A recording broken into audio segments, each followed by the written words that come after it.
est le moment le plus favorable pour boire de l'eau? Il m'a répondu ceci. Boire de l'eau à des moments bien définis, ceci va maximiser l'efficacité de cette eau dans votre corps. 2 verres d'eau juste après le réveil active les organes internes. 1 verre d'eau 30 minutes avant chaque repas améliore la digestion.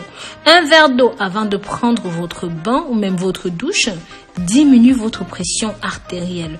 1 verre d'eau avant de vous coucher évite un accident vasculaire cérébral ou même un accident cardiaque, ce qui est notre sujet du jour. Donc, boire de l'eau avant de vous coucher évite d'avoir des crampes dans les jambes pendant la nuit, parce que vous devez savoir que vos muscles des jambes attrapent des crampes lorsqu'ils sont à la recherche d'eau et même d'humidité. Si vous buvez un verre d'eau avant d'aller au lit, cela empêchera beaucoup de choses.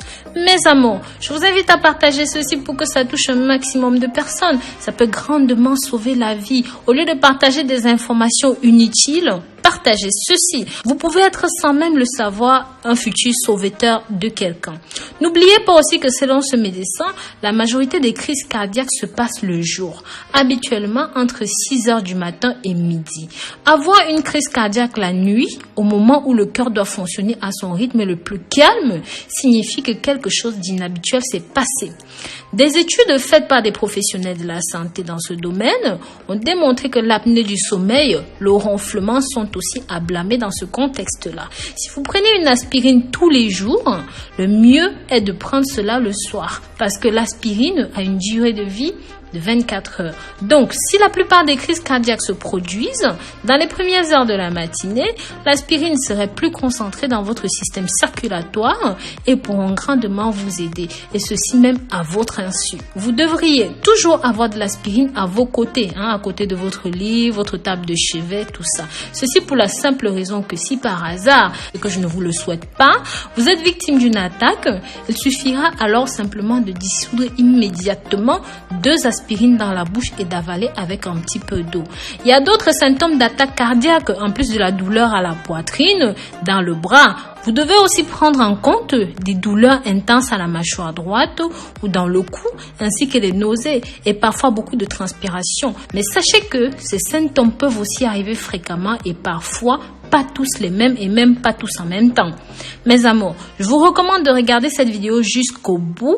Ici, je vais vous présenter tous les symptômes qui devraient vous alerter.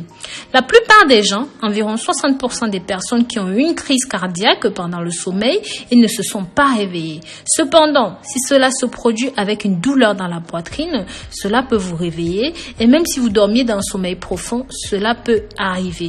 N'hésitez donc pas à appeler un voisin ou un membre de la famille qui est à proximité. Prévenez aussi les secours pour savoir quelle est la procédure à suivre. Ensuite, ayez le réflexe d'ouvrir la porte d'entrée de votre maison et de vous asseoir sur une chaise près de la porte d'entrée pour respirer le maximum d'air frais. Puis, attendez qu'ils viennent à votre aide. Mais s'il vous plaît, ne vous allongez pas, ça pourrait causer votre perte, d'accord? Partagez ceci, mes amours. Partagez pour que ça touche un maximum de personnes. C'est simplement susceptible de sauver des vies. Maintenant, je vais vous donner quelques conseils pour diminuer les risques d'attaque. Vous pouvez réduire vos risques de subir une crise cardiaque ou même encore une attaque cérébrale en étant actif, en faisant de l'exercice tous les jours. Par exemple, une promenade de 30 minutes quotidiennes peuvent aider à diminuer les risques. D'autres mesures que vous pouvez prendre pour réduire les risques sont de surveiller votre alimentation. Combien est-ce que vous mangez? Cela peut aider à réduire et à surveiller votre poids. Si vous êtes obèse, si vous êtes en surpoids, il ne faut pas fumer des cigarettes. Vous devez chasser cette mauvaise habitude. Si vous n'y arrivez pas, parlez-en à votre médecin pour qu'il puisse vous faire prendre en charge. Pareil, en cas de cholestérol, contrôlez correctement votre glycémie. Cela peut diminuer les risques d'avoir des crises cardiaques. Sachez aussi que certains médicaments pour le diabète peuvent travailler mieux que d'autres pour réduire les risques de crise cardiaque. Et soyez très alerte aux médicaments que vous prenez. Donc voilà, j'espère ici que j'ai pu vous apporter quelque chose. Mes amours, n'hésitez pas dans les commentaires à partager vos expériences. S'il vous plaît, dites-moi d'où vous venez, votre nom et n'hésitez pas à partager vos expériences de crise cardiaque avec nous. Prenez grand soin de vous d'ici là et sachez que je vous porte dans mon cœur. Bisous, bisous.